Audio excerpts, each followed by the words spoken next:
Hey guys, I'm still pregnant, but if you're watching this video, it means that I'm probably giving birth. But here's my Halloween costume. You probably already saw it. I'm like, oh, big fat pumpkin. Anyway, so what this video is the just in case I go into labor video for Thursday, November 11th and Friday, November 12th. So those would be the dates that you would be watching this video. So for today, you're going to need your notebook. You're going to need like all your notebook supplies. There's a few glue-ins. And then also homework 4.5. So take a minute, pause the video so that you can grab the supplies. Meanwhile, I'll switch the camera around. So the notes title is going to be kind of a long one. Electronegativity.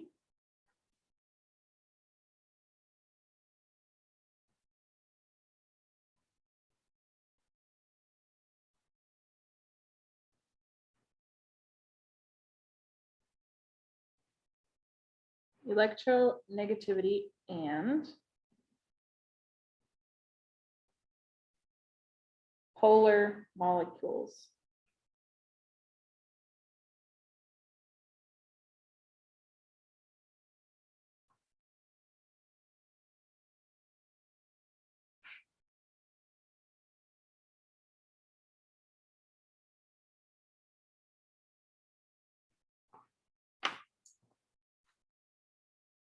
Electronegativity and polar molecules. In case you're keeping track of the page numbers like I am, this would be notes number 25.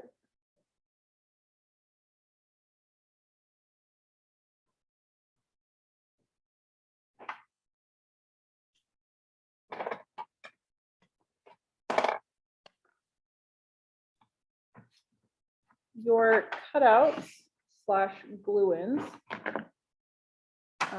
We've got this one here.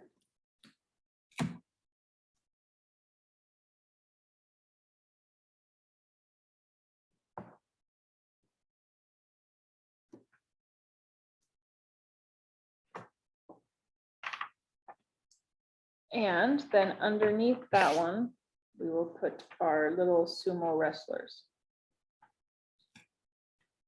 Leave a little bit of space between them so that way we can write some stuff in between.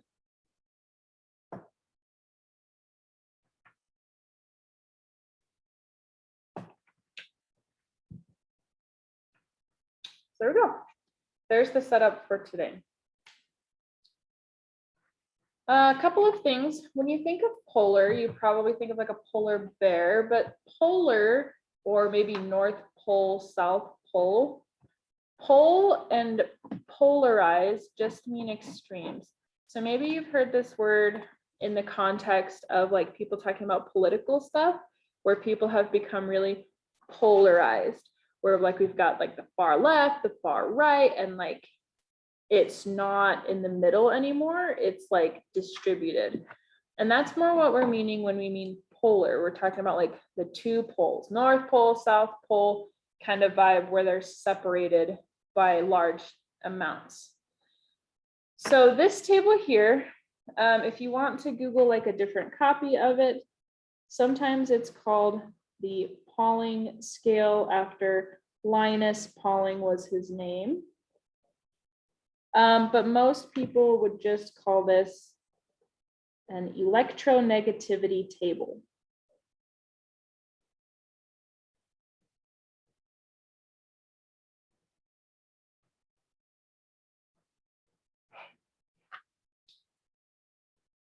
The electronegativity table is basically showing you how much pull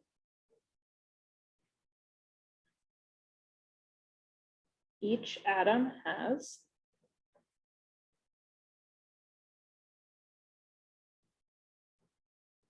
on bonded electrons. Essentially, a covalent bond is made by sharing electrons, but that doesn't mean that they have to share equally. They could share them unequally. So maybe a highlighter. Fluorine is the most electronegative element. He pulls at a value of 4.0. That's the max that our scale goes to. Some other ones that are also really electronegative, we've got oxygen here at 3.5. We've got nitrogen at 3.0 and kind of chlorine at 3.0 as well. Those are the most electronegative elements. They are like pulling so hard on the electrons, like parents in custody battles trying to see who gets the kids for longer periods of time, and fluorine is pulling the hardest, whereas other elements like sodium is only pulling 0.9. The noble gases here, for the most part, noble gases, they don't really bond to anything, especially like these first ones.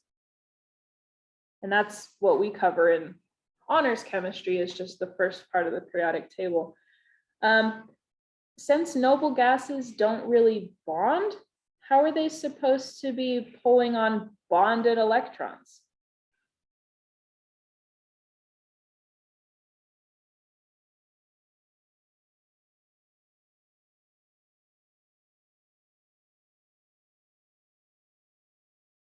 So noble gases do not bond.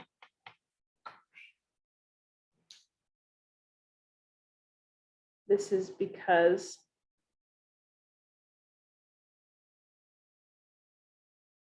they already have a full valence ring.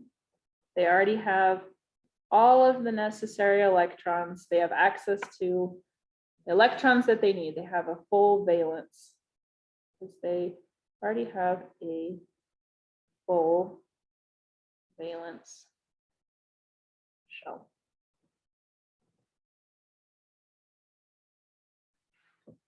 All right, so these are your most electronegative ones here.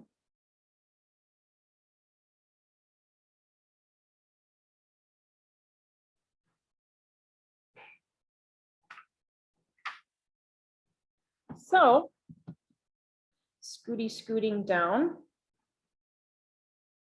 we have two of our little tug of war champions here. We've got atom number 1.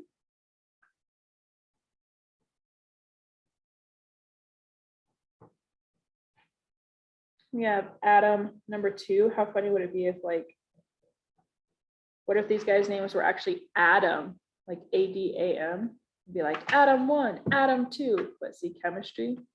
Jokes.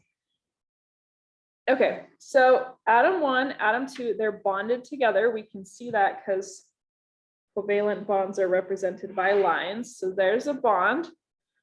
And the electrons are not being split 50-50. If they were, then the knot, instead of being over here, it would be more in the center. But instead, atom number 1 is saying, like, nope, the electrons, the 2 electrons that make up this bond, they go on my side. They are over here. This one would be, we would say it's a more electronegative of an atom. So maybe, for example, maybe this one is fluorine, because fluorine pulls very, very, very hard on the shared electrons. So I'm going to do, for example, maybe this is fluorine. And maybe this one, this little teeny one, maybe it's hydrogen. Hydrogen can only pull at 2.1.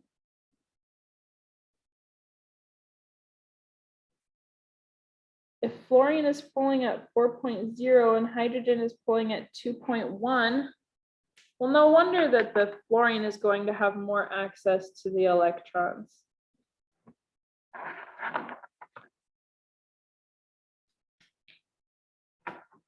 The way we're going to do these rankings is you'll use the table to look up the values, and then you're going to subtract them and see how big is the difference. We have 3 different categories that when you subtract them, that it can fall into.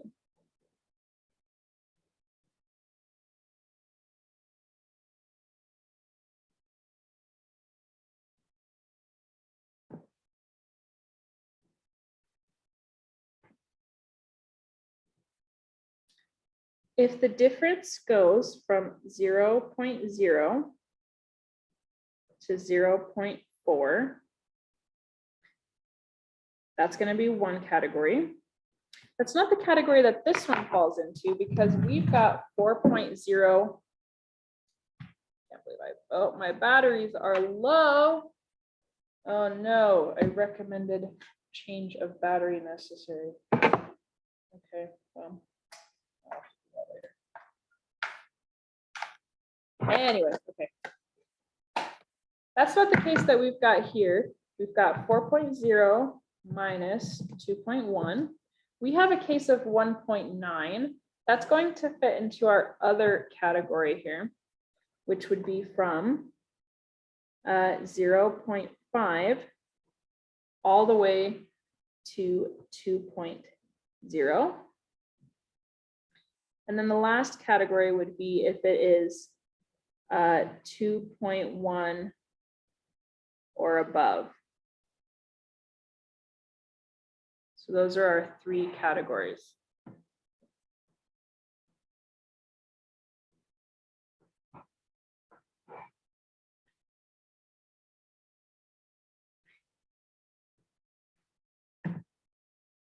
Our electrons are not being shared equally. Not being shared equally is what we're going to use. We're going to use the word polar, P-O-L-A-R. Polar, they are being shared unevenly.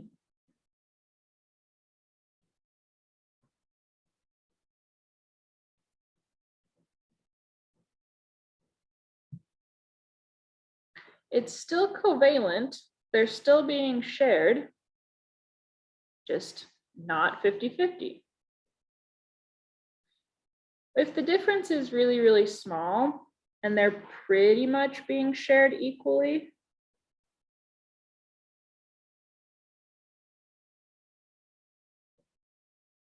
then we're going to say it's nonpolar.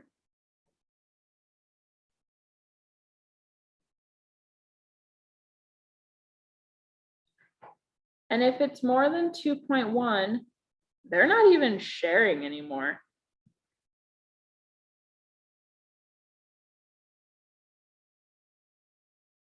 One of them yanked so hard that it pulled the electron off of the other. No sharing because a complete transfer. Oops, smudgy. Because transfer occurred.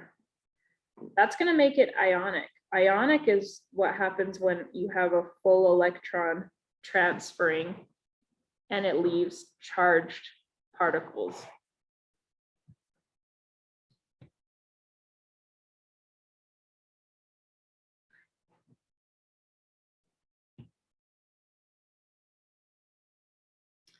All right, so we're going to first start out by classifying different types of bonds and seeing if they are polar or non-polar. And then a bond between fluorine and hydrogen, I would say, yep, this is a polar bond because 4 minus 2.1 is 1.9. that fits into this category. It is a polar covalent bond. They are shared, but they are shared unevenly. So down below, we'll do several examples. But lastly, we need to put in this, this symbol. There's a couple symbols you got to learn. We're going to draw arrows that point towards the thing that is most electronegative. The tip of the arrow points toward the electronegative atom.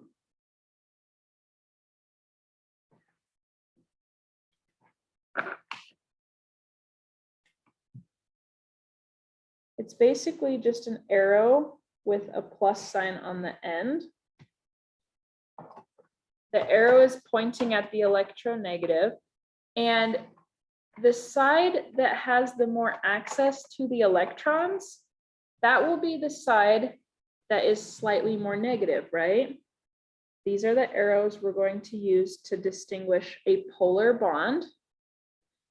The side that this is pointing to is slightly, partially, it's like an S. This is a symbol, it's called delta, and it means partial in this case. This will be the partial negative side of the atom.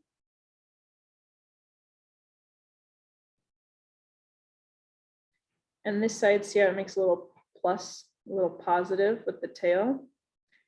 This will be the partial positive. This is one of those things that seems super confusing, and then we do a couple of examples and you're like, oh, I get it. The explaining conceptually is really weird, but once we actually do like 2 or 3 problems, you should be like feeling good about it. So the rest of this page for the notes will be doing some examples.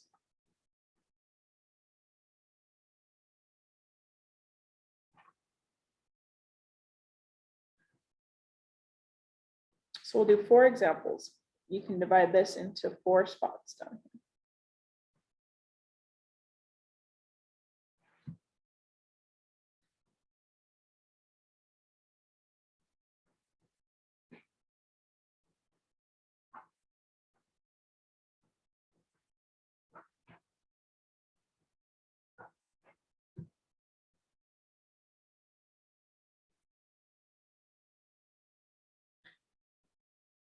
The first one I want to do is, let's do formaldehyde. This is the stuff that they put in like dissections in dead bodies so that they don't rot as fast. And formaldehyde looks like this. It's a carbon double bonded to an oxygen, single bonded to 2 hydrogens. You could, if I only gave you the formula like H2CO, you could use your atomic tiles to draw this. While we're at it, I'm just going to do all of the examples. The other one we're going to do is, let's do carbon dioxide, CO2, which would look like this. You could use your atomic tiles to help you with this picture.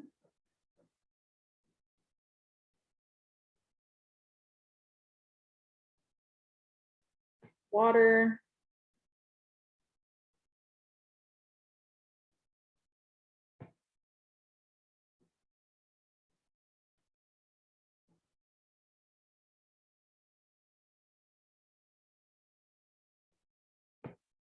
And the last one will be ammonia.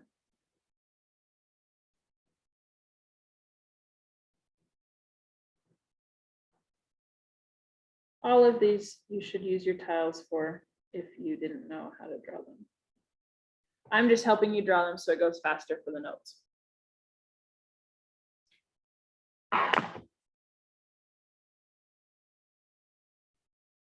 Okay, so now what we're gonna do, I'm going to remove this off the top. You keep yours there. I'll put it back when we're done. It's just really hard to do with like going up and down on the projector. So I'm just gonna pull this down so I can reference it. I'm going through each atom and I'm seeing what the electronegativity table says for each one. So carbon is pulling, according to my table. Carbon pulls on shared electrons at a value of 2.5. Oxygen pulls on electrons at a rate or a value of 3.5. And hydrogen is at 2.1.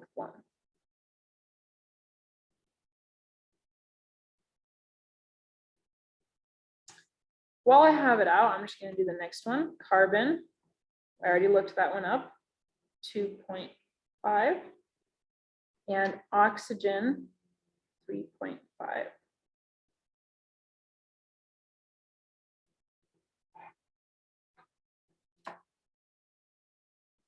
When I subtract them, I need to decide, is the bond polar or non-polar? They're shared, we've got lines, but are they shared equally or not? So I try it out. This one's pretty easy. 3.5 minus 2.5. Don't believe me. Oh, my batteries are still low. 3.5 minus 2.5 equals 1. 1.0 falls into the polar category. So I do need to draw a polar arrow. So right here, between the carbon, look up here, between the carbon and the oxygen, I need to draw an arrow pointing to the more electronegative thing. Just kind of off to the side. There's my electronegativity arrow. Whoop. Let me see if I need one here. Carbon, hydrogen. 2.5 minus 2.1, that's 0.4. Non-polar, I do not need to draw an arrow. Same situation on this side. 2.5 minus 2.1. 2.5 minus 2.1. Non-polar. The only polar bond in this structure is the carbon oxygen. The oxygen has more access to the electrons in the bond. On this one, 3.5 minus 2.5 equals 1. That fits into the polar category, so I'm going to draw an arrow here. And in addition to that arrow, I have the same situation on this side. 3.5 minus 2.5. So for this molecule, I had one polar bond. On this one, I had two polar bonds.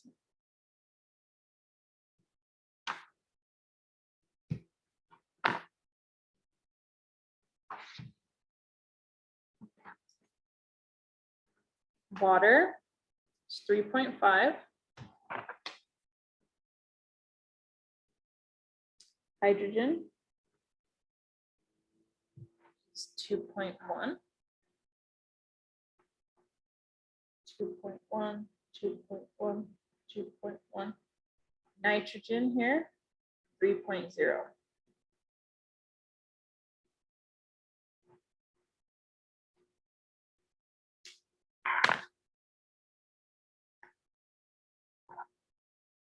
(3.5 minus 2.1 equals, I don't know, 1.4. 1.4 is polar. So I'm going to draw an arrow here and an arrow here. Water has two polar bonds.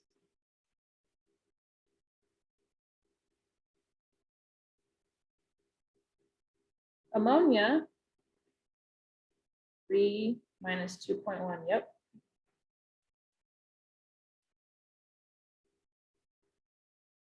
As 4 bonds.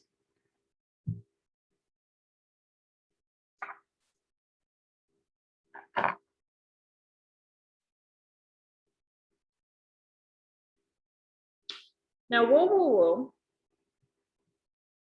This is all fine and dandy, polar bonds, but we need to decide now if the molecule in its entirety is polar or not, because maybe sometimes the arrows cancel out and maybe other times they don't. Like carbon dioxide. Carbon dioxide is a linear molecule. We've drawn it before. Let me bring it up in mole view so we can see it.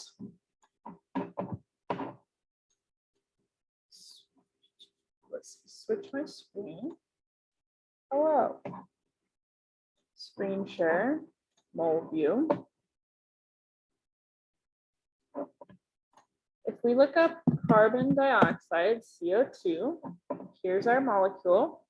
There's no lone pairs on the middle, so the shape isn't skewed. It really is just a straight line like it looks. If this oxygen is pulling one way and the other oxygen is pulling the exact same amount the other way, wouldn't those two arrows cancel out, right? They would. So on carbon dioxide, even though we wrote that there were 2 polar bonds, there were 2 polar bonds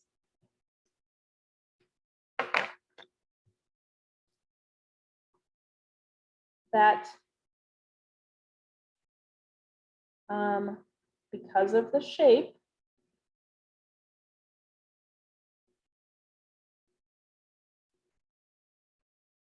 cancel each other out. So overall, the molecule is going to be not polar, aka non-polar molecule. What we're doing here is we draw the molecule, draw the arrows, and see if they cancel out. Over here, formaldehyde, let me do a quick screen share. I'll look up formaldehyde so we can make sure that this is the shape we're thinking it is. Formaldehyde.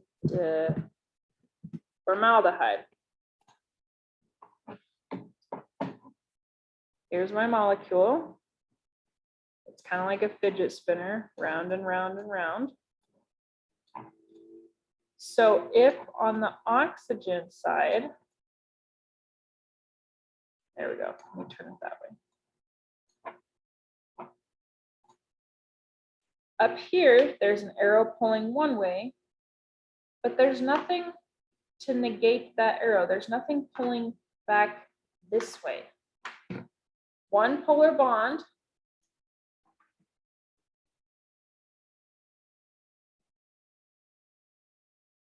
with nothing to cancel it.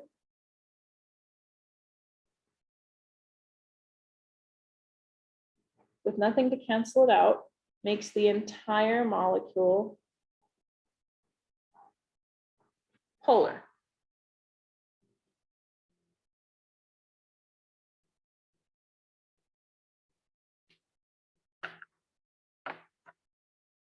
Sometimes students will mess up water and they'll draw it like, I'm going to draw on a separate piece of paper so that you don't draw it and mess it up. But sometimes students will draw water like this. They'll do oxygen, hydrogen, hydrogen, and they'll do the lone pairs like this. The problem when you do it that way is that you fail to draw, this is a fine Lewis structure, but Vesper would say, no, this is a tetrahedral. You've got to take into account that it's not a straight line, because here it looks like it cancels out. it looks like those two arrows are in a head-on collision. But when we look up water on mole view, water, all caps, that's not straight at all. No matter how many times I try and draw it in a straight line, it's still not. So two diagonal arrows are not going to cancel out. Two polar bonds, but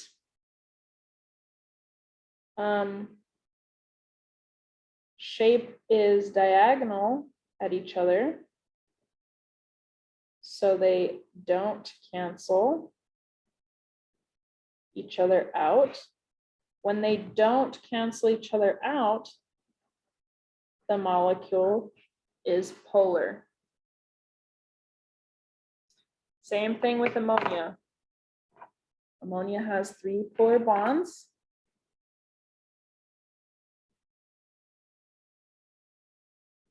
That don't cancel because of the shape. So this one is also going to be polar.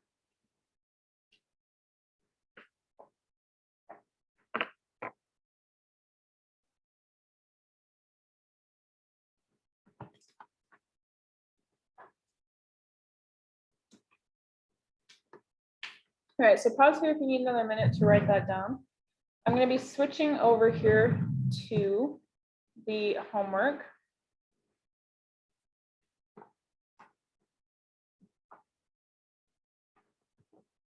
And I'm just going to jump in straight on the back side.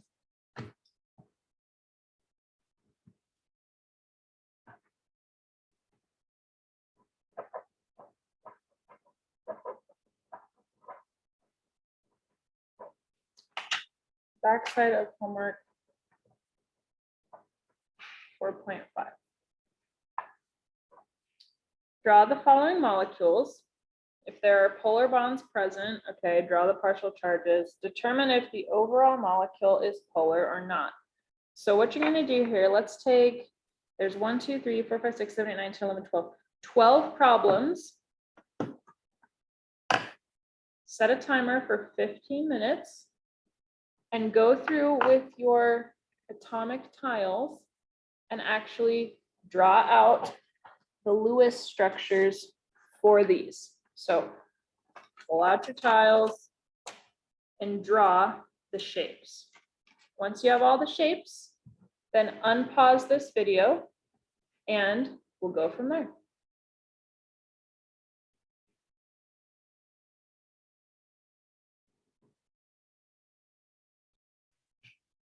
All right, so here's my first ones. Remember that when you use the atomic tiles, it comes out very like square, and that's fine. That's perfectly acceptable for a Lewis structure, but you need to mentally say, okay, across 1, 2, 3, 4 things.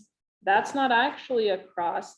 That is a tetrahedral. We need to put it into its Vesper shape. That was the lesson last time, was taking the Lewis structure and turning it into like a 3D molecule. This would kind of, yeah. So I've redrawn a couple of them, and I'm going to be using these little Legos to help us visualize what's going on here. So the one that we've got, the one that I just started with, CH2, oh, sorry, CH3F. So I have a carbon in the middle, 3 hydrogens, and 1 fluorine. So here's my molecule. Just like that. It's a little pyramid thing. I've got 3 hydrogens, carbon, and then I guess I could put the fluorine down here. It doesn't really matter where it is. Carbon pulls at a value of 2.5, hydrogen 2.1, and fluorine is the most electronegative. It pulls at a value of 4. I got those from the notes that we just took. 2.5 minus 2.1 is not enough to draw an arrow, but 4.0 minus 2.5 is enough to say, hey, this bond is polar. The fluorine has more access to the electrons. So with my little marker here, if I draw an arrow like this, there's nothing to cancel that out. Like, it's just the electrons are getting, look up here, whoop, sucked up by this fluorine. Since there's nothing to cancel it out, I'm going to rub it off though, but since there's nothing to cancel it out, this molecule is polar. The last step we need to do is draw partial charges. We haven't done that yet. What this is saying is where the arrows are pointing, kind of make a little general area there and say, this will be partially more negative than the other side of the molecule. Kind of do like a vague bean there. This side will be more partially positive. He's hogging the electrons. Electrons are negative, so his side is partially negative. Ta-da! The next one, CF4. So I need all four sides to be the same color. What color was I using for F? I was using green. Carbon, fluorine, fluorine.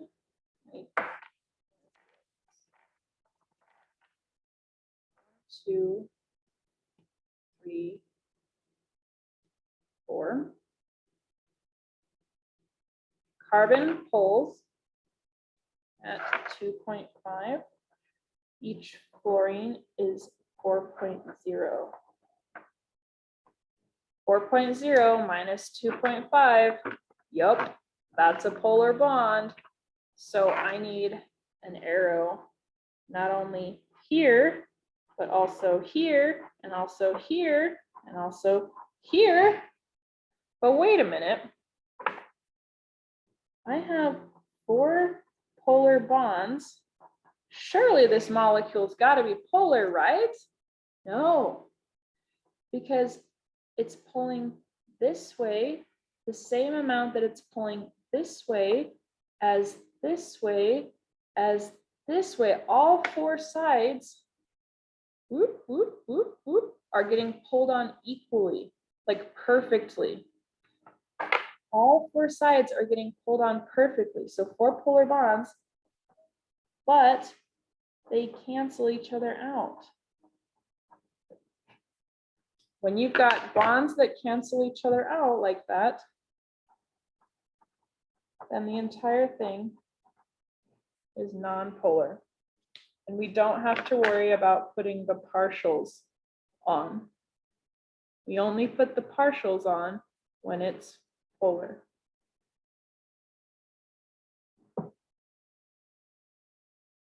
You getting the idea? So this one, CH2F2, it's my favorite noise. Listen, it's so great, listen. I love it. Okay, so C2F2, here's my molecule. Don't be a newbie, don't be a noob.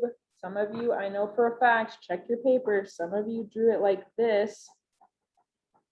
And you're gonna sit and tell me, but the fluorines cancel each other out because this one pulls that way and this one pulls that way. It's canceling. You drew it that way, but in reality, this is the shape you're working with. And I don't think those 2 diagonal greens are going to cancel each other out.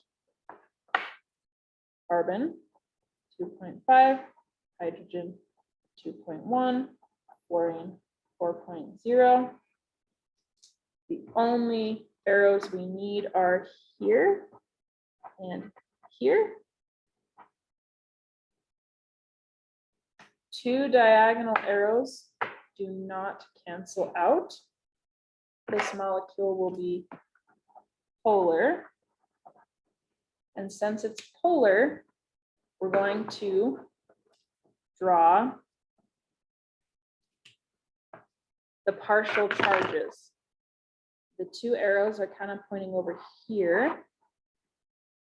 This will be the partial negative region. The opposite side will be the partial positive region.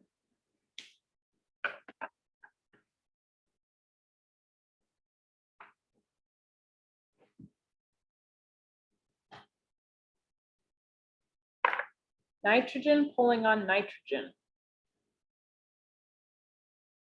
Well, nitrogen pulls at 3.0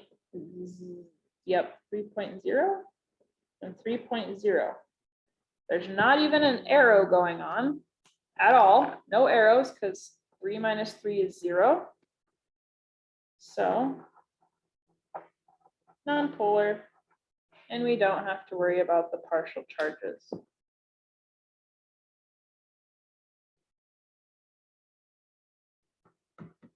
These two were in the notes, but what we didn't do in the notes is do the partial charges. So I'm going to do them again here with you, even though they're half done in the notes. Nitrogen is 3.0, hydrogen is 2.1. All of these arrows are polar, polar, polar, because 3 minus 2.1 fits that category. 3 kind of downward arrows, that would be like if my molecule looked like, let me build it.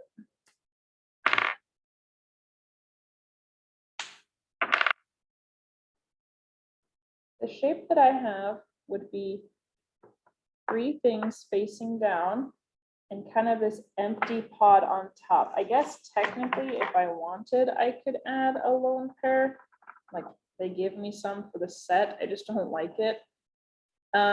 So we've got, ooh, I did that so wrong. Oof, oof, oof, badness all over. My arrows are going the wrong way. I got to point them towards nitrogen. He's more electronegative. Fix your arrows. My bad. All fixed. Okay. So, yeah, oof, that was bad. Okay, so nitrogen is pulling the electrons towards him in all of the bonds. There's nothing to cancel out up here. And so this is a polar molecule. Nitrogen, all the arrows are pointing to him. He's partially negative. The other side of the molecule would be partial positive. Let's see if I can do this last one without messing up. Oxygen pulls at 3.5, hydrogen at 2.1. Those are polar bonds pointing towards the oxygen. You always point it towards the bigger number.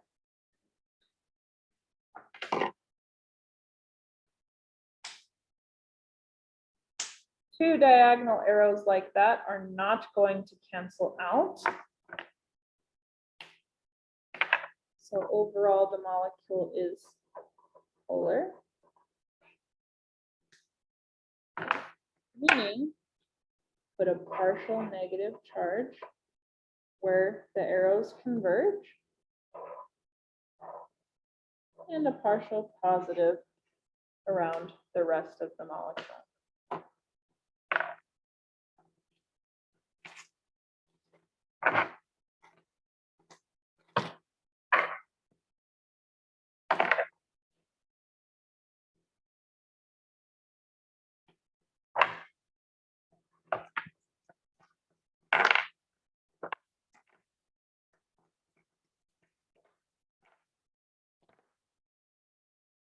All right, so there is kind of the overview.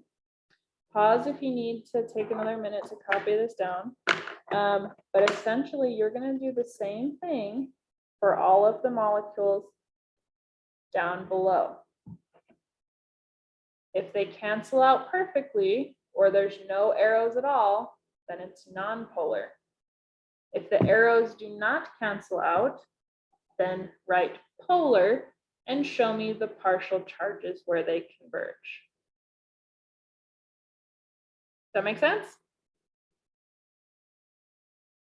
Okay, so that's going to be where we end on this video. If you have questions, the teacher, substitute, whoever, will have the answer key for you to check your work. We still need to do the front of this. We haven't done that yet, but we'll do that next time.